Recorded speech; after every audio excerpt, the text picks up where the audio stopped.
We're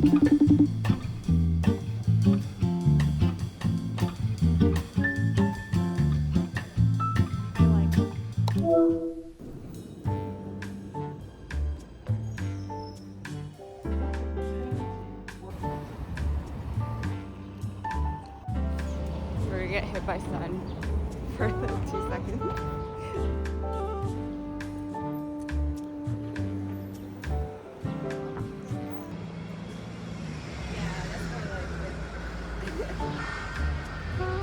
I gave James a lecture the other day on how to film me for my vlogs. So the quality is gonna get a little bit better, a little bit. So we're here today scoping out the venue before the Met Gala that we're invited to. Just doing a dress rehearsal. We want to make sure we match. Yeah, we want to make sure we match. We want to make sure the things that we're dressing in for Louis Vuitton, Schiaparelli, Prada, that are all merged together for us, is good for us. So that's why we're here checking out the venue today. Yeah. It's reserved for us. Who's dressing you? Schiaparelli, Prada, Louis Vuitton. I said. We're here.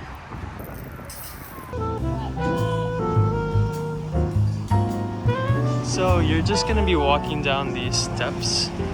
A lot of people are gonna try to talk to you, just don't talk to them. Got it? Alright, yeah, I forgot I'm not supposed to talk to the talent. Forgot that note. It looks like you. Oh, damn. It's like a squirrel. Oh.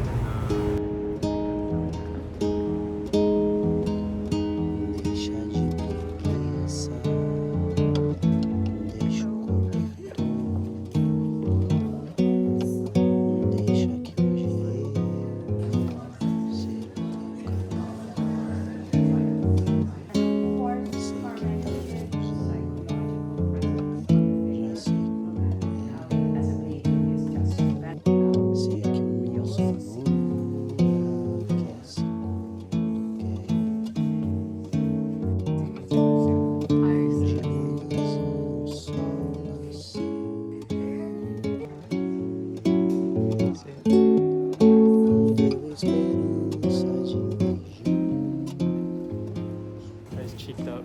Look at him. Oh my god.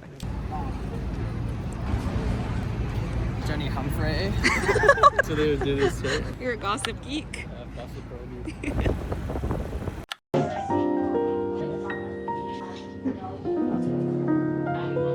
We just had the most amazing private tour of the Raphael exhibit at the Met this morning. I'm so grateful that we got invited to that. That was so lovely, just like seeing all the paintings and stuff. And I personally feel like ever since I started doing ceramics more full-time, I've just had like a bigger appreciation for art in general, and especially painters who put so much like love and time into their work. Carmen, who was the curator of that exhibit, also talked through some of the paintings that they had gotten for the exhibit, and it's just genuinely so beautiful seeing how people put so much time and love into the work that they do.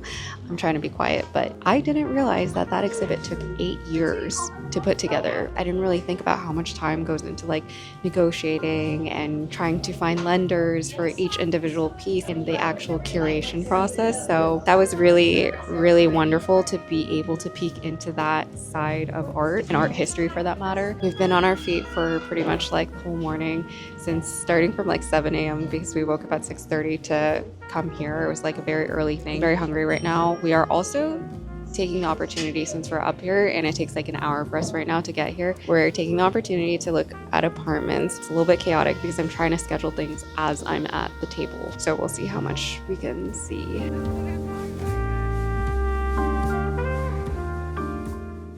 We are going to ignore all the feet. I think James is working on a project. I got some questions recently on my Instagram about when June and when it's coming back. Funny enough, I feel like I've been doing a lot of behind the scenes with the small business. I think end of last year I had promised there'd be more drops of like the tabbies like this one, but these are very labor intensive, and so making these, I've learned through like the first 2 drops, I just kept feeling this pressure to output and output. And then by the end of it, I realized I had given up pretty much 70% of my time to just fulfilling orders. And then at the same time, I also started working on other things with my small business. We had our first workshop that was very fun. And then we've been in the talks with other businesses to do workshops as well. So hopefully those pan out. But I also just took on more private commissions because those tend to be a little bit more, I think those give me more freedom to work on something new each time rather than making the same thing over and over again. But thirdly, on the behind the scenes, I've actually been trying to figure out how to mass produce the tabbies. I think the wait list on the tabbies is like hundreds and hundreds of people, which I myself, I know cannot fulfill that. So the last couple of months, I've actually been talking to manufacturers to try to get this design produced. And what I've learned is that it's actually really hard to make this with a technique called slip casting, because slip casting is basically where you make a mold. You can see that it's a little bit more irregular and there's certain parts that need a little bit of care. So I started local, realized that the cost of producing just a small batch of these locally would be more than what I would even get back selling these. So it just made no financial sense. And then I redirected my attention towards overseas manufacturing and trying to find a partner outside of the US, which also became really hard. A lot of the studios I talked to and a lot of the manufacturers that I found also said that this is a very complex piece, which you wouldn't even think that it would be, because I don't know. I just think this is like not even the most complex thing that you can make. I'm not going to jinx it. I got my first sample sent out after 3-4 months of me trying to figure this out. I haven't really talked about it because I didn't know if I could do it, but it's coming in hopefully a couple of weeks because it's shipping overseas. I don't know when it's going to come in. I just feel like there's been such little output and I always feel guilty when I'm not doing things or like, I don't know, like getting stuff out there. I still want a lot of things to happen this year. It is just coming a little bit slower. And thank you guys for continuously supporting and asking and reaching out and caring about the things that I've been working on. So yeah, that was just a quick little bit. And on the topic of small business needs, I also wanted to just quickly talk about Xero, a cloud-based accounting platform that helps small businesses manage their finances, anything from invoicing to bills to payments and more in just one place. Ever since I started my small business, I've learned there is a lot of headache when navigating this journey. So I've had to adapt, evolve, and test out many different platforms and tools for managing my business. What I love about Xero is that it's designed to take the hassle out of the money stuff so we can focus on what we actually enjoy doing. Everything is in one place, from tracking bills to seeing a real-time view of how your business is performing. It's super intuitive and connects with over 1,000 other apps, so it fits into whatever workflow you already have. It's not about Xero doing everything for you, but more like having a helping hand that supercharges whatever you're already doing. So if you want to try it out for yourself, I have a special offer for you guys, which is currently 90% off for 6 months using the link below. And thank you so much to Xero for sponsoring this video.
Finished the studio session. Hello guys, if you follow my Instagram, you probably already know what's going on. I am packing my golden skates that I made for Alyssa and sending it out to Alyssa. This is Alyssa Liu, by the way. Finally got in contact with her team, so they sent me an address and I'm just gonna ship this out. I wrote her a little note. I wish I started here, but it was too late once I got here and I didn't have enough space, so oops. And I am going to take this out this week. I'm so excited to send this to her. I really didn't think it would be possible to get a hold of her, but alas, we did. So yeah, I'm going to put this in and then we will take it out this week.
Okay, we are gonna do a little Q&A session. I figure since we're in the midst of apartment hunting, and I do have a progress update, which is gonna be hopefully a good positive update. But anyways, these are just some common questions that I feel like have been coming up. The first question is, why are we moving? If you've been following my content, you'll know that this apartment has been kind of a work in progress for us. We currently live in Jersey City, which some of you guys might not know. We moved out a year ago from our apartment in Williamsburg and moved over here because there was some issue with James's old design studio where they basically had to move by the end of the month, and we were kind of like scrambling to find space for him to work. So then we were aggressively apartment hunting pretty much everywhere, trying to find an apartment with space that was also under like $4,000 was our budget back then. But anyways, we found this spot in Jersey City, which was advertised as 2,000 square feet. And I was like, we have to go see it because it is pretty much 10 minutes away from the city. So in theory, logically, we were like, okay, this is kind of going to feel like we're just living in New York City anyways. So when we came out and saw the place, we loved how much space there was. That was like the first time I ever experienced that much space. And because we were also really rushed, I think we just agreed to move over here. It was the most chaotic moving experience I have ever had.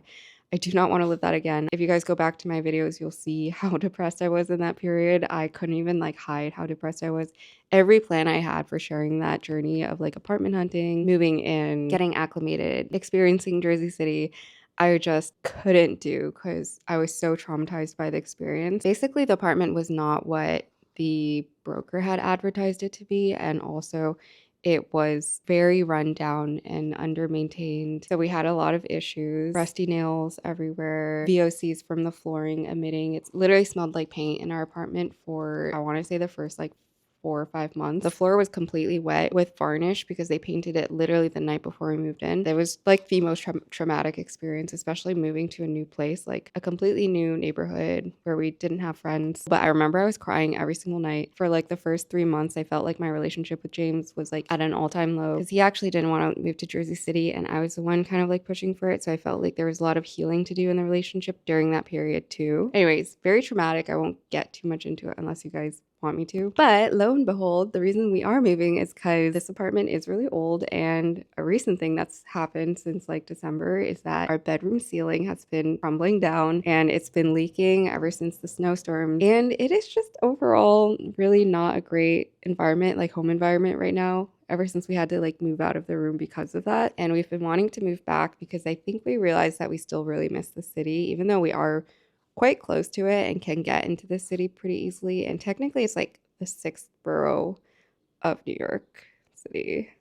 I know people say that, that's cringy. There are a lot of great things that have come out of this year. I think we got a lot of space to, like literal space, but also mental space to work on ourselves, grow as people, grow in our professions. When we moved out, there was one comment that someone had left that said that they had experienced the same thing moving to a city nearby. They tried to give it a year. They really just couldn't like feel comfortable there, and then they moved back. I'm going to see if I can actually find that comment. That's kind of a funny comment now looking back at it. Another question that we've got is if we applied to anything yet, and so far we have applied to 2. If you've been following the apartment hunting series, we talked about one of them in the last episode, and that one, you guys might know, paid the application fee, we put in the app, continuously followed up asking about the status of it, and eventually they turned it into a 3-bed, which is illegal. But we also applied to this other one that we saw a while ago. I don't think you guys have seen it yet. I haven't seen it because James was the only one here when he saw it. But that one has been such an extensive process. We've been waiting for weeks now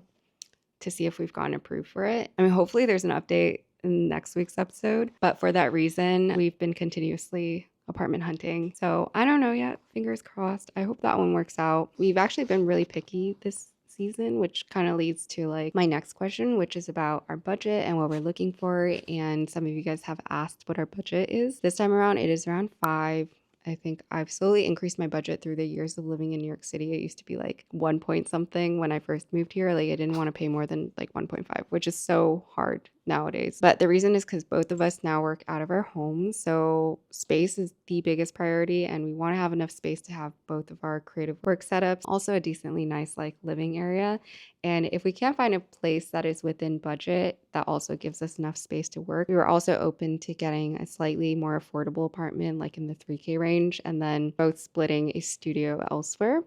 Ideally, it's the first, but honestly, it's been so hard this apartment hunting cycle. And there's like small new requirements we have because our living situation is a little bit more complex. So, like having an elevator is incredibly helpful for having all these packages that we now ship up. We're trying to be open to different configurations, different layouts, different types of apartments because I think we just want to find the perfect apartment and something that works better for us this time around. So, yeah, that's a little bit about the apartment hunting process. I wanted to do this Q&A just because I know it's ongoing that we're apartment hunting and a lot more of you guys are following that journey right now. So wanted to keep you guys in the loop about that. If you guys have other questions, let me know. I am very happy to talk about apartment hunting. It has been taking up my entire headspace lately. So yeah, anyways, now back to the video.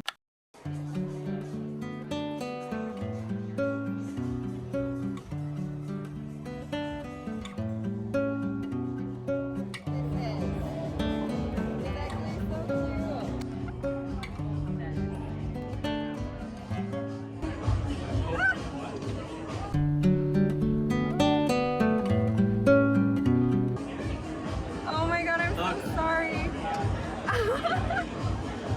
Oh no. Wait, Guys, damage was done. It goes normal. Oh fuck. And then I don't know what this is. I'm sexy. And then I'm like, oh no. So I did clean the inside of the photo booth, you guys. I did. I cleaned it. Nice. Thank you. I It's cleaned just it. you and this one.